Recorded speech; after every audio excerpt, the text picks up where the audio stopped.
بسم الله الرحمن الرحيم. أعزائي المشاهدين، أهلا بكم في حلقة جديدة من نجوم على الطريق. معانا ضيف من العيار الثقيل، كابتن جمال، عضو مجلس إدارة سيرس الليان. أهلا وسهلا. أهلا وسهلا بحضرتك يا كابتن. عايزين النهاردة إن شاء الله يعني المنوفية دي تشوف كابتن جمال يعني تقول كل حاجة على المنوفية بالذات، مش سيرس الليان بس. إن شاء الله. عرفنا بنفسك وعرف المشاهدين بحضرتك. أنا اسمي جمال عبد الحميد، من ناشئين نادي سيرس الليان ومن مواليد سيرس الليان محافظة المنوفية، وليا الشرف طبعا خرجت عظماء كتير إذا كانت المدينة أو المحافظة. بدأت وتدرجت في نادي سيرس الليان من الناشئين على يد أستاذ من الأساتذة الكبار كابتن أسامة حجاج، بيتقال عليه عجوز المنوفية، وده مكتشف نجوم بصراحة يعني. كان ماسك منتخب المنوفية وصاحب الإنجاز الكبير في صعود نادي سيرس الليان للممتاز به. وطبعا لعبت في فترة الناشئين دي مع زمايلي، والحمد لله كنت من الخمسة أو المميزين يعني في الأعمار السنية دي الحمد لله. واتخذت منتخب المحافظة مع الكابتن ربنا يديله الصحة يا رب وطولة العمر الكابتن خميس ديودار. طبعا ده علامة من علامات المنوفية. دخلت معاه في منتخب المحافظة، وكان معايا بقى جيل حدث ولا حرج. طبعا يعني كابتن علي ترك حارس مرمى، ده كان في نادي الجمهورية وحارس الستاندنج الأساسي. وكابتن عاطف أبو يوسف اسم كبير عندكم. ده حلقة، ده محتاج حلقة لوحده الكابتن عاطف.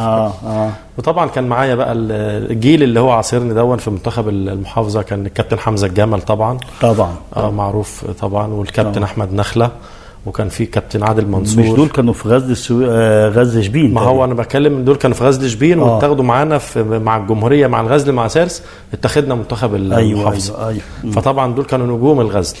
وكان في بقى نجوم الجمهوريه زي مثلا في كابتن محمود السندبيسي والكابتن احمد نخله، وكان في كابتن سعيد العراقي راح الاهلي طبعا، وكابتن حمزه لما راح الاسماعيلي ومنتخب مصر اسماء طبعا، والكابتن نخله طبعا معروف كابتن اكيد. وانا اعرف ان كابتن عاطف ابو يوسف الوحيد اللي حط جول في الاهلي وفي الزمالك. بالظبط كده. صح كده بالظبط كده. ده طبعا كان معانا في الفريق الاول لما انا صعدت بقى وطلعت معاه هو مع كابتن عاطف. طبعا الجمهوريه شافته، اتخذ نادي الجمهوريه وعمل تاريخ في نادي الجمهوريه طبعا. كان يعني يكفيه فخرا طبعا الكابتن عاطف ان كابتن فاروق جعفر والكابتن طه بصري كانوا يقولوا ان اديني 3-4 زي عاطف ابو يوسف دولت وانا العب بيهم في منتخب مصر. والله الكلام ده يعني دي كانت شهاده وانا اسمع ان رئيس النادي كابتن عادل عبيده كان برضك لعيب كبير. ده مثل الاعلى. والله بصراحه هو كابتن جلال جعفر. يعني كابتن عادل كان اشول وانا اشول برضه، وكابتن جلال جعفر دول بصراحه مثل الاعلى يعني في الشوتنج بتاعهم والحرفانه بتاعتهم.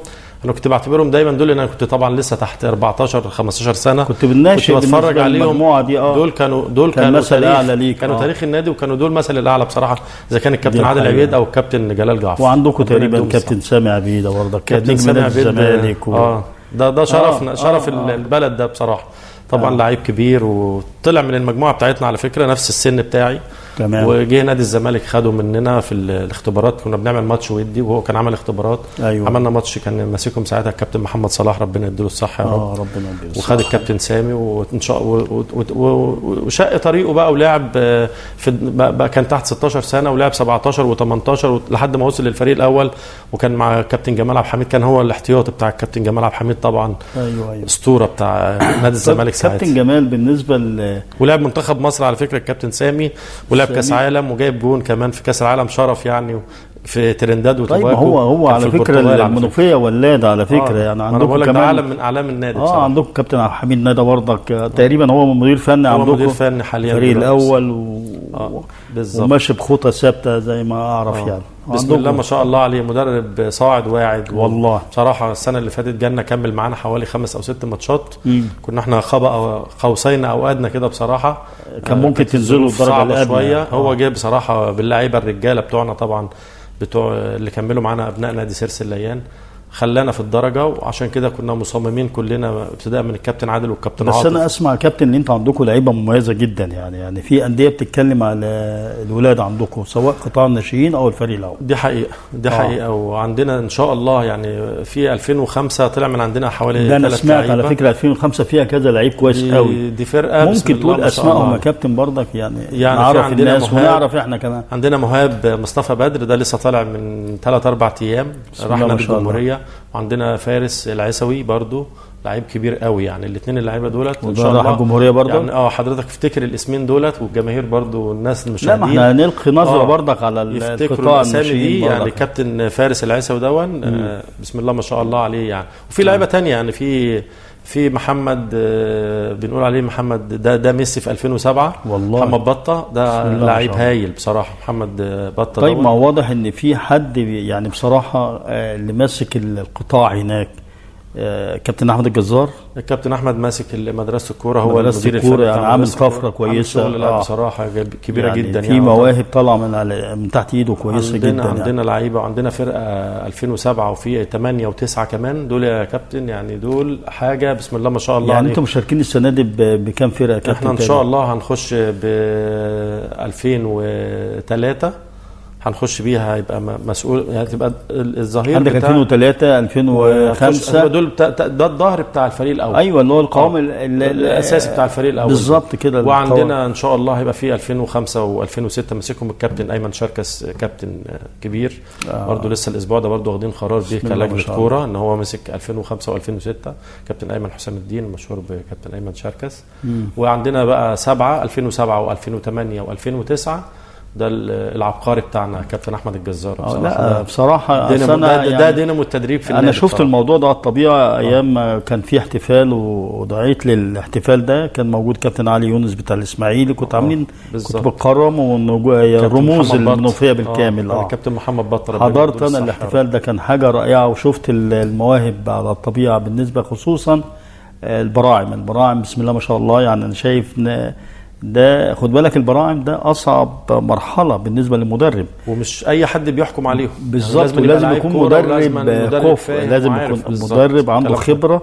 صح. يعني انا دايما كنت بقول مدرب البراعم اقوى من مدرب الناشئين، لان هي عجينه وبيشكلها زي ما هو عايز. بالظبط. واخد حضرتك. طيب انا كنت على فكره كنا لسه من اسبوعين بالبراعم دي كنا في طلائع الجيش، كنا بنلعب الكابتن وائل الاباني هناك طبعا. هو اللي ماسك القطاع هناك كبير طبعا. فطبعا كنت معاه وكده ودار حوار بيننا وبتاع، في 4-5 لعيبه كده هو شافهم يا كابتن يعني بصراحه انبهر بيهم. يعني هي سيرس الليان اسم كبير يا كابتن. يعني انا بحكم ان انا ما حدش يزعل مني، انا اهلاوي واخد بالك ان شاء الله زي بعض اهلاوي واخد بالك. فتحس ان هو اهل المنوفيه برغم ان ان معظم مجلس الاداره ورئيس النادي كلهم معظمهم زملكاويه. هو عائله وده حاجه كويسه. كابتن عادل طبعا النجم بتاعهم، فهو كله كابتن سامي، فهم معظم من النادي كلك زملكاوي. هو خد بالك يعني هو الفن والهندسه الزمالك على فكره. لا انا بحب كورتهم بصراحه، كوره جميله بس انت عارف بقى المشاكل اللي حصلت يعني ربنا يكون في عونهم. ان شاء الله الفتره الجايه هيبقوا احسن. ان هم عصب الكوره اهلي وزمالك طبعا. وبقيه الفرق طبعا مع احترامنا ليهم كلهم طبعا. فانا بقول سيرس الليان ده اهل المنوفيه الحمد لله. الزملكاويه يزعلوا بقى بالنسبه للكابتن عادل عبيده لا هي سيرس الليان دايما ولا واحمد جعفر على فكره ما هو من عندنا كمان. ما انا عارف حقيقه دي فعلا احمد جعفر نجم كبير يعني. وانا عارف كمان ان انتوا طلعتوا لبعض الانديه برضك، سمعت يعني، لان انا لقيت نظره على القطاع سواء الناشئين او الفريق الاول. طلعنا طلائع الجيش السنه اللي فاتت 2 أو 3 لعيبه في كامبا اللي هو حماده عبد الحكم ده طلع برضو، وفي لعيب تاني برضو اسمه زياد. يعني الحمد لله بنطلع، وفي عين عندنا بتشوف، وفي عين لما بنطلع ماتشات بتشوف اللعيبه ديت، واحنا بصراحه ما بنقفش قدام حد. يعني احنا واخدين عهد كمجلس اداره حاجه محترمه، احنا ما بنقفش قدام مصلحه لعيب.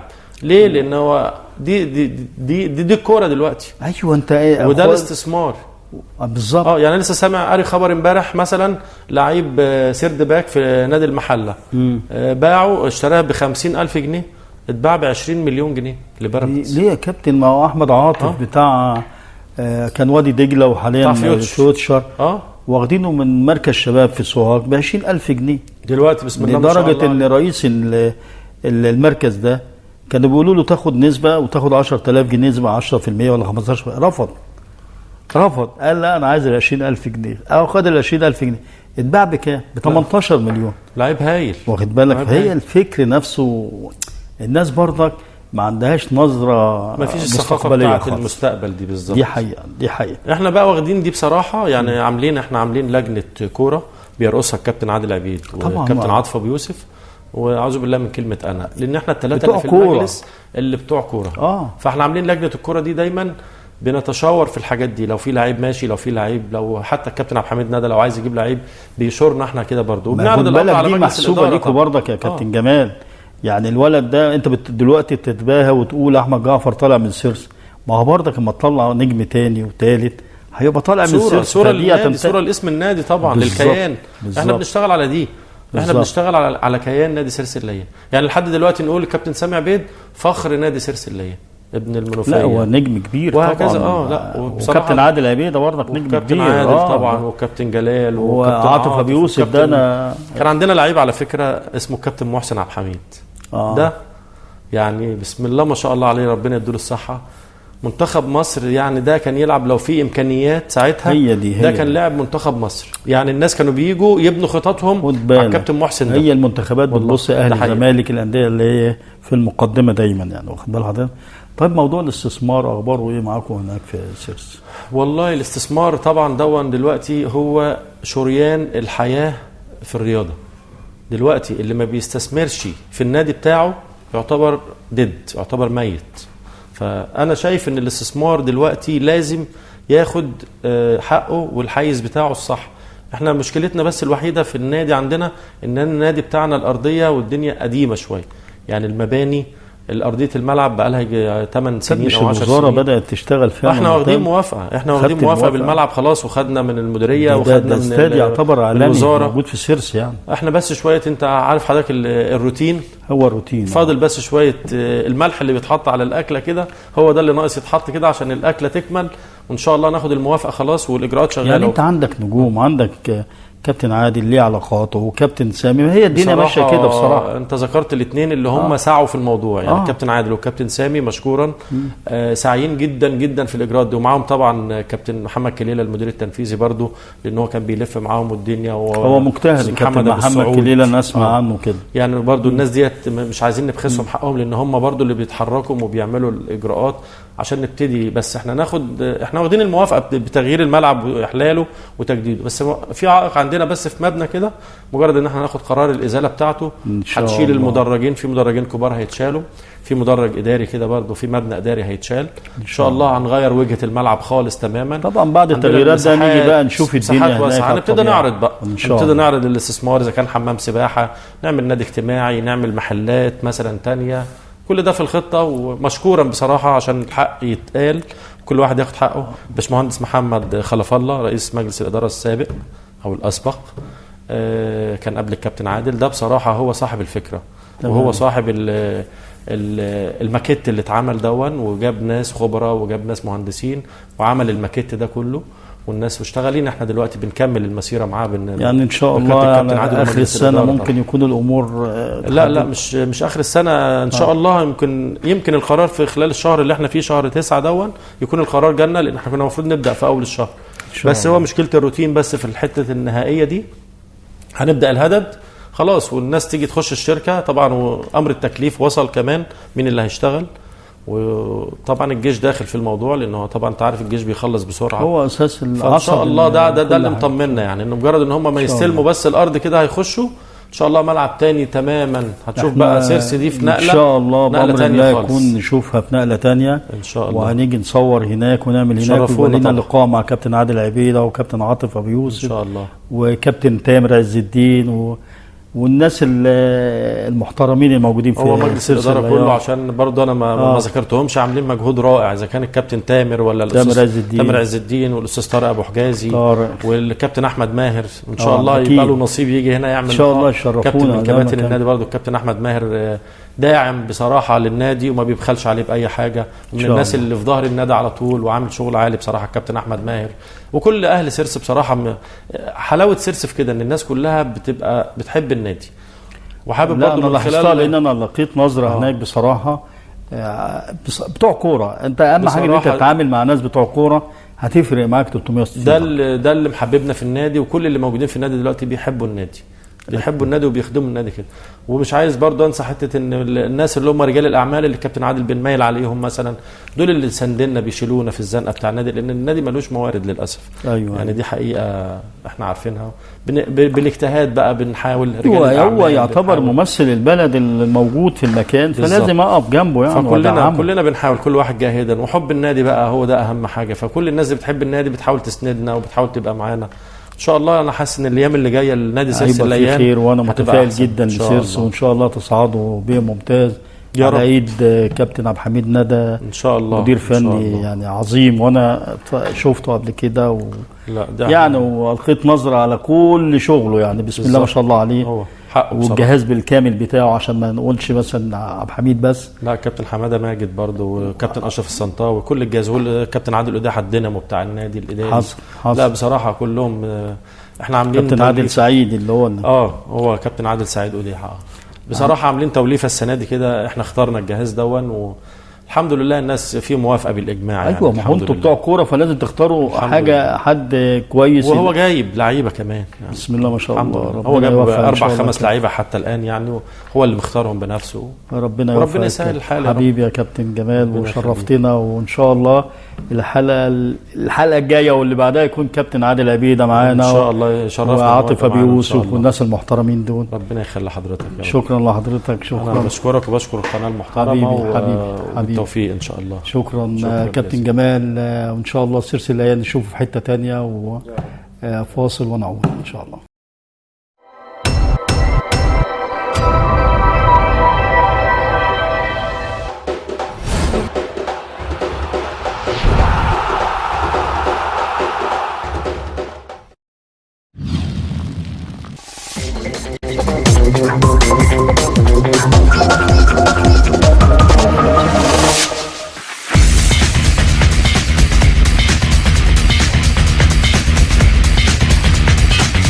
بعد العودة من الفاصل معانا نجوم صاعدة.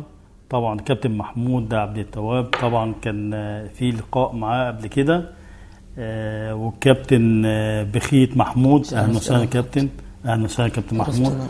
كابتن بخيت، طبعا عارف ان انت ابن سوهاج، وسوهاج دي ولادة بالنجوم، فكلمنا عن نفسك كده والسيرة الذاتية بتاعتك في كرة القدم. بدأت في القفر، بدأت في كفر ترمز. كفر ترمز ما حصلش توفيق بقى، ما حصلش، ما توفقتش. رحت نجوم الفراعنة، قعدت 2 سنين برضو. وبعد كده جالي نظام موضوع السفر، عدو احتراف بره. بس لسه ربنا ما وفقش على السفر ان شاء الله كده. جات لك فرصه برضك؟ جات لي فرصه، بس لسه ربنا ما وفقش على السفر كده. ان شاء الله ان شاء الله ربنا يوفقنا كده مع الكابتن عصام ان شاء الله. ان شاء الله. وكل واحد دي حاجه عنده نصيب ياخده ان شاء الله. اكيد طبعا، اكيد. ولسه المشوار طويل على نفس سن صغير. طبعا. انت مواليد 2004 صح كده؟ 2004. وبس انت السنه اللي فاتت برضه كنت بتلعب في المصري السلوم. كنت بلعب في المصري السلوم السنه اللي فاتت برضه.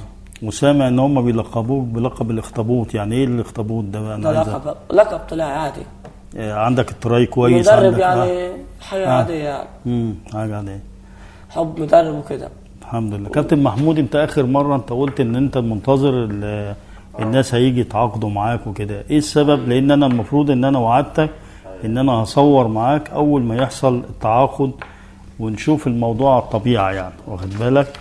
ايه اللي حصل يعني؟ ايه السبب؟ في توقف دولي اللي هو المنتخبات وكده. دي حقيقه. ده اللي هو المنتخب ده موجود دوليا على فكره. دوليا يعني كل الانديه. ولسه اول ماتش للنادي اللي هو يوم 17 يوم 16 مش متذكر قوي. ايوه. فهو ان شاء الله جاي بعد بكره ان شاء الله، اللي هو يوم السبت بامر الله او يوم الاحد ان شاء الله. يعني احنا كده ان شاء الله اتصل بينا نيجي نصورك ونيجي نعمل الشو اللي هو بتاعك كنجم كبير بيمثل مصر بره بأمر الله ما شاء الله. خصوصا ان احنا في فرنسا ليه عندنا اللعيبه قليله من مصر في فرنسا. ايوه صح كده ولا؟ ايوه يعني. خد بالك. طب كابتن بخيت، دلوقتي انت يعني بتجهز نفسك للسفر، بتتمرن، احكي لي ايه اللي انت بتعمله اليومين دول يعني. انا لحد دلوقتي بجهز كل حاجه بتاعت ربنا، بس انا بشتغل يعني، ما فيش حد هيكمل طبعا، بس لازم نجتهد برضه عشان نوصل برضه. انت على فكره بالمناسبه كابتن بخيت جاي من المستشفى على هنا على طول، يعني كان تعبان، فهو مشكورا ان هو وافق ان يجي معايا النهارده، لان انا يهمني كنجم زي بخيت محمود ده يكون موجود يعني معايا.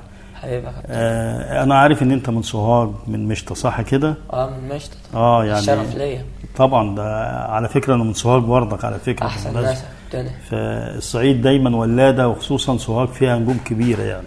فيها نجوم بالك.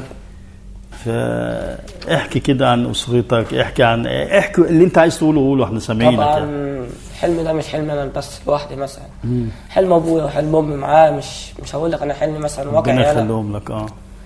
حلم العيله كلها كل يعني عشمان فيا، انا مش عايز اكسر عشم الناس اللي معايا دي. هو انت في لعيبه كوره عندكم في العيله يا محمود؟ لا. خيط؟